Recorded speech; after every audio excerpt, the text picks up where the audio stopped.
নমস্কার, আমি প্রিয়দর্শিনী মুখার্জি আপনাদের কাছে আরও একটা ভিডিও নিয়ে চলে এলাম। আজকে আমি বলবো যে উত্তরাখণ্ডের যে 4টে ধাম না আমরা জানি, সেই ধামের মধ্যে একটা প্রধান ধাম যে কেদারনাথ, সেই সম্পর্কে আপনাদের আজকে কিছু তথ্য দেব। কেদারনাথ মন্দিরের এক অলৌকিক ঘটনা আপনাদের সামনে আজকে আমি তুলে ধরব। কেদারনাথ মন্দিরকে আমরা জানি যে শিবের যে এত জ্যাম হয়েছে, এখানে আওয়াজ হচ্ছে, প্লিজ কেউ কিছু মনে করবেন না। আর প্রচুর বাজ পড়ছে, আমি একটা এমন সময় ভিডিও বানাচ্ছি, প্রচুর বৃষ্টি হচ্ছে, প্রচুর বাজ পড়ছে, কোনো বাইরের থেকে একটু সাউন্ড আসছে, তো প্লিজ একটু মানিয়ে নেবেন সবাই। আমি শুরু করতেই পারলাম না, এত হর্ন দিচ্ছে। তো সেটা হলো যে আজ আমি কেদারনাথের কথা বলবো আপনাদেরকে। কেদারনাথ মন্দিরের আমরা জানি যে যে দ্বাদশ জ্যোতির্লিঙ্গ আছে না, সেই সব জায়গায় যাওয়ার রাস্তা খুব কঠিন হয়। মহাদেবের যেখানে যেখানে মন্দির আছে না, যেগুলো খুব বেশি বড় বড় তীর্থক্ষেত্র মহাদেবের, আমরা জানি সেখানে যেতে গেলে যাত্রা পথটা খুব একটা মধুর হয় না, খুব কঠিন হয়। মহাদেবের কাছে যাওয়া মানে খুব কঠিন রাস্তা দিয়ে যেতে হবে মহাদেবের কাছে। মহাদেবের কাছে যাওয়া খুব একটা ইজি নয়। তো কেদারনাথ যারা গেছেন তারা জানেন যে কি মারাত্মক কষ্ট করে কেদারনাথে যেতে হয়। তো আমি যে গল্পটা করবো আপনাদের কাছে, সত্যি কথা, গল্প নয়, এক অলৌকিক কাহিনী আজকে আমি আপনাদেরকে বলবো কেদারনাথ মন্দিরের। তো কেদারনাথ মন্দিরে আগে আমরা জানতাম যে এখনও 6 মাস তো বন্ধ থাকে, আর যেটুকু সময় খোলা থাকে সেটুকু সময়ের মধ্যে যত পুণ্যার্থীরা আছে সবাই কেদারনাথে দর্শন করতে যায়। তো এরকমই এক পুণ্যার্থী, যে কিনা খুব গরিব ছিল, কিন্তু খুব বেশি মহাদেবের বড় ভক্ত ছিল। সে একদিন ঠিক করলো যে কেদারনাথ মন্দির দর্শন করতে যাবে। তো যেমন ভাবা তেমন কাজ, বাজ পড়লো। যেমন ভাবা তেমন কাজ, সে চললো কেদারনাথের উদ্দেশ্যে। তো কেদারনাথ যাওয়ার রাস্তায় অনেক কষ্ট হলো তার, বহু দিন চলে গেল তার, কারণ সে এত বেশিও তার কাছে টাকা নেই যে সমস্ত জায়গায় সে গাড়ি ঘোড়া করে যেতে পারবে। সে কিছুটা পথ হেঁটেই গেল, কিছুটা পথ গাড়িতে গেল, এইভাবে প্রচুর কষ্ট করে কেদারনাথ পৌঁছলো। এবং যখন কেদারনাথে গিয়ে পৌঁছলো তখন দেখলো যে কেদারনাথের পুজো হয়ে গেছে, আরতি হয়ে গেছে, সন্ধে হয়ে গেছে। তখন কেদারনাথের মন্দির বন্ধ করে দিচ্ছে এবং বলছে যে এখন নাকি বন্ধ থাকবে মন্দির, কারণ এই সময় খুব বরফ পড়ে, তাই কেদারনাথের মন্দির বন্ধ থাকবে, আবার 3 মাস বাদে খুলবে। তো সেই সময় সেই যে মহাদেবের ভক্ত যে গেছিলো, সে খুব গরিব ছিল, সে খুব কান্নাকাটি করতে আরম্ভ করলো যে আমি এত দিন ধরে, অনেক দিন আমি বাড়ির থেকে বেরিয়েছি, অনেক কষ্ট করে আমি আজকে এখানে এসেছি, আপনারা দরজাটা বন্ধ করে দেবেন না? আপনাদের পুজো হয়ে গেলেও দরজা বন্ধ করে দেবেন না? আমাকে একটুখানি পুজো করতে দিন, আমাকে দেখতে দিন ঠাকুরের মুখটা, বা আমাকে একটুখানি প্রবেশ করতে দিন। ওরা কোনো কথাই শুনলো না। তো যখন শুনলো না, তখন যে ভক্ত বাবা মহাদেবের খুব কষ্ট পেলো, সবার পায়ে ধরলো যে আমাকে একটুখানি যেতে দিন ঠাকুরের কাছে। ওদের তখন দরজা বন্ধ হয়ে গেছে, সমস্ত নিয়মকানুন, প্রচুর নিয়মকানুন থাকে। যখন কেদারনাথের দরজা বন্ধ হয় তখন প্রচুর নিয়মকানুন মানতে হয়, সেগুলোকে সমস্ত কিছু করে, কারণ অতদিনের মতো কেউ ওখানে আসবে না, সেই অনুযায়ী সমস্ত কিছু। তো ওরা তো ওই কথা শুনবে না। তো এই যে ভক্ত, তার কথা শুনলো না, গরিব মানুষ, তার উপরে তার কাছে পয়সা নেই।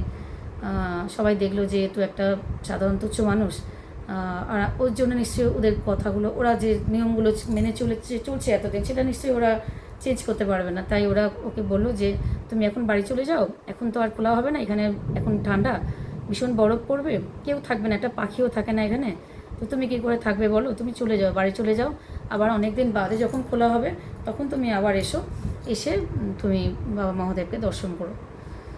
তো যেটা নাকি ওই ভদ্রলোকের পক্ষে সম্ভব না, উনি অত গরিব, অত কষ্ট করে এসছেন অত দিন ধরে।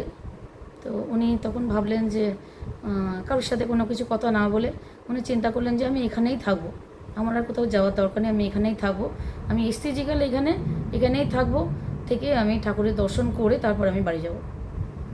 চিন্তা করুন ভক্তি, যে স্থিতিকালে তাহলে আমি ঠাকুরের দর্শন করেই বাড়ি যাব। তো সেই চিন্তা করে উনি যে ভক্ত ওখানেই থেকে গেল। কিন্তু যত রাত বাড়তে থাকলো, তার আগে যাওয়ার আগে পুরোহিত এবং যারা সঙ্গে ছিল তারা বলে গেল যে আপনি এখানে থাকতে পারবেন না, এখানে প্রচুর রাতে বরফ পড়বে, আর এখানে থাকার জন্য জায়গাটা ঠিক নয়, এখানে কোনো পশু পাখিও থাকে না, আপনি থাকবেন না, আপনি চলুন আমাদের সাথে, আপনি বাড়ি চলে যান বা অন্য কোনো জায়গায় গিয়ে থাকুন, আবার যখন খুলবে তখন আসবেন। কিন্তু ভক্ত যে ছিল সে কিছু শুনলো না, তার এত অগাধ বিশ্বাস ভগবানের উপরে, সে কিছু শুনলো না, না শুনে রাতে ওখানেই থাকলো। যত ক্রমে রাত বাড়তে থাকলো তত চারদিকে নিস্তব্ধ হতে শুরু করলো, প্রচুর বরফ পড়তেও শুরু করলো, প্রচুর ঠান্ডা, খিদেও পেয়েছিল। তো উনি যে ভক্ত শুধু বাবা মহাদেবের নাম করছিল আর ওখানে থাকছিল। অনেকক্ষণ কেটে গেল, প্রচুর বরফ পড়ছিল, প্রচুর ঠান্ডা লাগছিল, ওনার গায়ে যা যা ছিল সেগুলোও কিছু শীত মানছিল না। তারপরে এরকম সময় এক সময় উনি ঘুমিয়ে মতো পড়ছিলেন, বারবার ঘুমিয়ে পড়ছিলেন। এই সময় দেখলেন যে একজন দীর্ঘাঙ্গী একজন ভদ্রলোক, একজন সাধু, তার সে এগিয়ে আসছে, তার মাথায় প্রচুর জটা, দিব্যকান্তের রূপ তার। সে এগিয়ে এসে বলল যে তুই এত রাতে এখানে কি করছিস? তখন বলল যে সাধু বাবা, আমি তো বাবা মহাদেবকে দেখতে এসেছিলাম, মহাদেবের দর্শন করতে এসেছিলাম, বাবা কেদারনাথের, কিন্তু ওরা বলল যে এখন তো দর্শন করা যাবে না, এখন বন্ধ থাকে, আমি জানতাম না, আস্তে আস্তে অনেকটা সময়ও চলে গেছে, তো সেই জন্য আমি এত পরে এসেছি।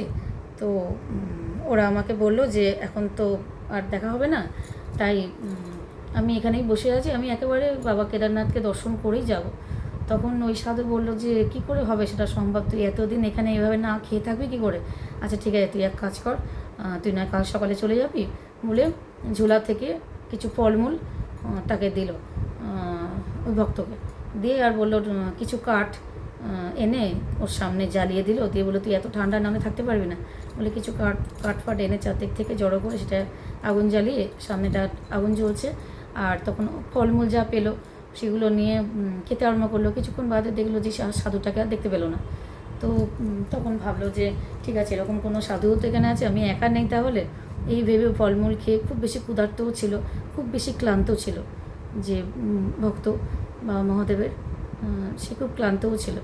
তো ফলমূলগুলো পেটে পড়তে তার খিদা নিবারণ হয়ে গেল, যেই ঘুম আসতে শুরু করলো, ঠান্ডাও লাগলো না, আর কারণ আগুন জেলে দিয়ে গেছিলো সাধুটা। তো কিছুক্ষণ বাদে না ঘুমিয়ে পড়লো, বাবা মহাদেবের ওই ভক্ত ঘুমিয়ে পড়লো। আর ঘুমিয়ে পড়ার সময় ঠাকুরকে বলেছিল যে ঠাকুর, তোমাকে দেখেই যেন আমি এখান থেকে যেতে পারি, আমার যেন আর কোনো অসুবিধা না হয়, আমি তোমাকে দেখে তোমার দর্শন করে তারপরে এখান থেকে যেতে পারি।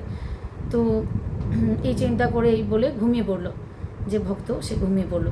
এক সময় দেখলো ঘুমটা যখন তার ভাঙলো ভক্ত, তখন দেখলো চারদিকে প্রচুর লোক, হ্যাঁ, সবাই মিলে দরজা খোলার প্রস্তুতি নিচ্ছে।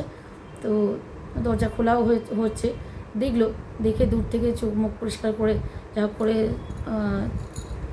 ঘুমের ঘোরটা কাটিয়ে তাড়াতাড়ি করে উঠে ছুটে গেল, গিয়ে বললো যে কী ব্যাপার, আপনারা যে বললেন কালকে আমাকে যে আপনারা এখন 3 মাস দরজা খুলবেন না, আর আজকেই দরজা খুলতে চলে এলেন। তখন তারা তো অবাক হয়ে গেছে, কারণ তারা তো 3 মাস বাদেই দরজা খুলতে এসছে। তো তখন বলছে কি বলছে, পাগল হয়ে গেছে নাকি লোকটা? তখন বলছে না, আমি তো কালকে এখানে এসেছিলাম কেদারনাথকে দেখার জন্যে।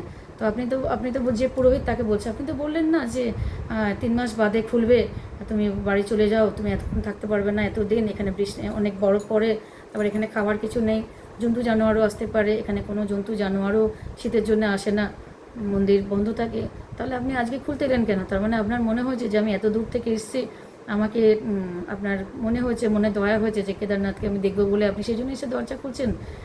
পুরোহিত মশাইকে বলছে আপনার অনেক ভালো হবে, আপনি অনেক ভালো করলেন।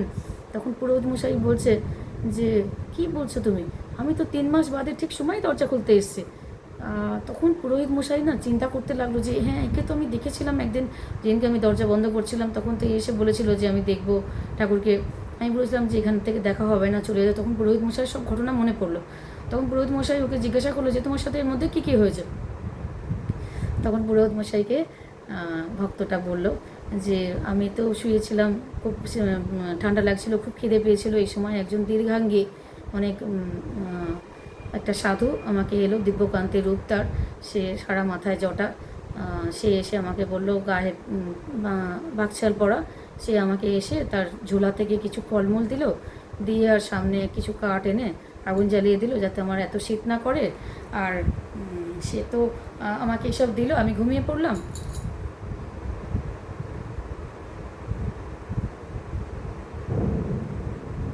এত বাজ পড়ছে, এত বেশি বাজ পড়ছে, আমি এটা শেষ করতে পারলাম আছে। তো আমার বাইপাস আছে তো, সবাই কিছু মনে করো না, বাজ পড়ছে বলে আমার খুব কষ্ট হচ্ছে, কিন্তু আমি ঠাকুরের কথা বলছি, আমি জানি ঠাকুর আমাকে ঠিক বাঁচাবে, কিন্তু খুব বেশি বাজ পড়ছে, তো কাঁপছে আমার শরীরটা। তো তখন বাবা মহাদেবের, বাপরে বাপ,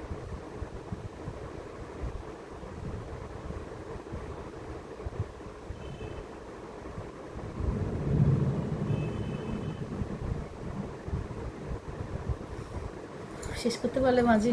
তো তখন ওর কাছে ঘটনাটা শুনলো যখন, তখন বললো যে তুমি তো অনেক বড় পুণ্য করেছো, তুমি স্বয়ং বাবা মহাদেবকে দেখতে পেয়েছো, ওই যে দীর্ঘাঙ্গী পুরুষ সাধু এসেছিল তোমার কাছে, ও নিজে বাবা মহাদেব, আর তোমাকে যোগ নিদ্রায় শায়িত করে দিয়েছিল। তুমি যে নিদ্রায় ছিলে এতদিন, ওটাকে যোগ নিদ্রা বলে, ওটা মায়ার একটা ঘুম যেটা তুমি দিয়েছিল তোমাকে, সেই জন্য তুমি এতদিন ঘুমিয়েছো। তুমি জানতে পর্যন্ত পারিনি 3 মাস কেটে গেছে, মন্দিরের দরজা খোলা হয়েছে, যাও তুমি সবার আগে যাও, গিয়ে বাবা কেদারনাথের দর্শন করো, কারণ আমরা এতদিন কেদারনাথের সেবা করছি, কিন্তু আমরা আজও কেদারনাথকে দেখতে পাইনি।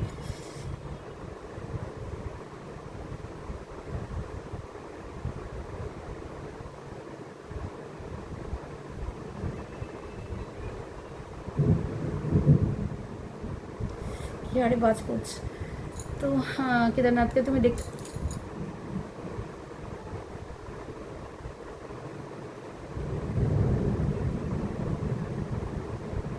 সরি হ্যাঁ, আমি যা হোক করে শেষ করতে পারলে বাঁচি, প্রচুর বাজ পড়ছে, আর আমার বাইপাস আছে, আমার খুব কষ্ট হচ্ছে।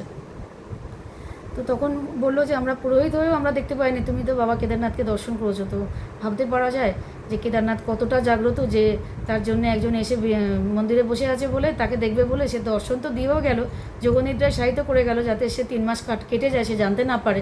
3 মাস ঘুমিয়েছে ওই ভক্ত, 3 মাসের মতো ঘুম পাড়িয়ে দিয়ে গেছে, যাতে মন্দিরের দরজা খুলে দর্শন করতে পারে। তো আজকে এই অবধি আমি শেষ করলাম, প্রচুর বাজ পড়ছে। প্লিজ আমার যদি ভিডিও ভালো লাগে সবাই সাবস্ক্রাইব করো আমার চ্যানেলটাকে, কমেন্ট করতে ভুলো না, লাইক করো। আজকের মতো